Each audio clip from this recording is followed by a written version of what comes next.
Tai Inga, kelintasis šis Klaipėdos pilies džiazo festivalis jis yra tau skirtas jau, kaip ir tavo gyvenimo dalis?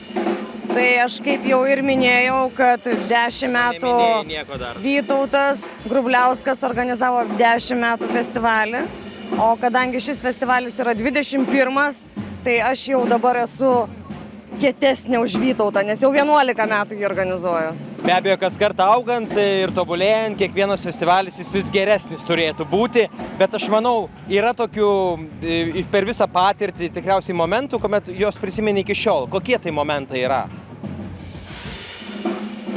Gera muzika geriems žmonėms ir iš tikrųjų tas mūsų pats didžiausias turtas yra.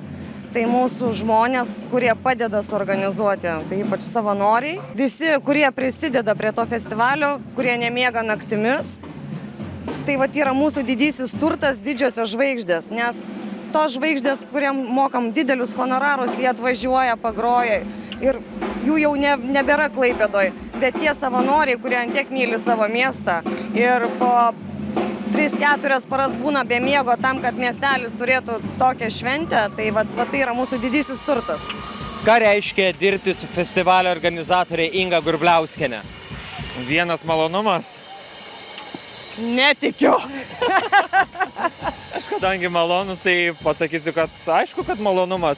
Inga visada turi labai daug idėjų ir visada su dideliu užsidegimu tas idėjas mes bandome kartu su komanda įgyvendinti, nes visos idėjos praktiškai, ką jinai sugalvoja, būna iš tiesų originalios, įdomios ir manau, kad ir patys festivalio lankytojai jau ne pirmus metus įsitikino, kad kiekvieną kartą festivalis tampa vis įdomesnis ir manau, tarptautiniu mastu tikrai labiau žinomesnis, ar ne?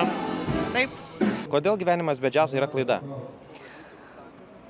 Todėl, kad džiazas tai nėra vien muzikos stilius, tai yra vidinė sielos būsena. Tai yra gyvenimo būdas? Gyvenimo būdas, vidinė sielos būsena ir jeigu tu nesugebi džiazuoti, improvizuoti gyvenime, tai, tai yra asmeninė bėda ir klaida, sakyčiau. Na, tikėkime, tų bėdų Klaipėdoje nėra. Aš manau, kad taip. Dėkui.